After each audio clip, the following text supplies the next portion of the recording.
Idinaos ang ika-45th Grand Alumni Homecoming o ang Balik Akademya ng Philippine National Police Academy katuwang ang Philippine National Police Academy Alumni Association na ginanap sa Camp Mariano, Castañeda, Silang, Cavite.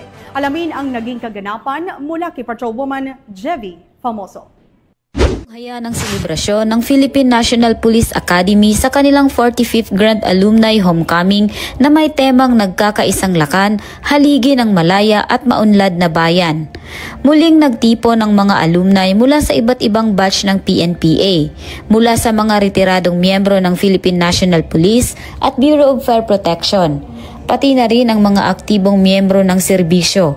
Bawat isa ay dumating na may ngiti sa mga labi at handang magbalik tanaw sa mga magagandang alaala ng kanilang mga taon sa akademya at sa kanilang mga natutunan na nagsilbing gabay sa kanilang matagumpay na karera. Bukod sa pagbabalik tanaw sa mga magagandang alaala, ang event ay nagbigay din ng pagkakataon sa mga alumni na makipag-ugnayan muli at magbahagi ng kanilang mga karanasan sa patuloy na pag-unlad ng PNP.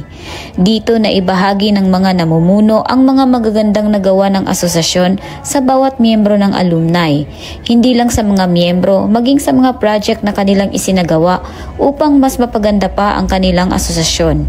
Sa mga susunod na taon, umaasa ang PNP na mas marami pang alumni ang makikibahagi sa mga ganitong selebrasyon upang lalo pang mapalakas ang ugnayan at pagmamahal sa ahensya. Sa huli, ang 45th Alumni Homecoming ng Philippine National Police Academy ay nagsilbing isang pagpapakita ng patuloy na pagtutulungan, respeto at dedikasyon sa serbisyo publiko.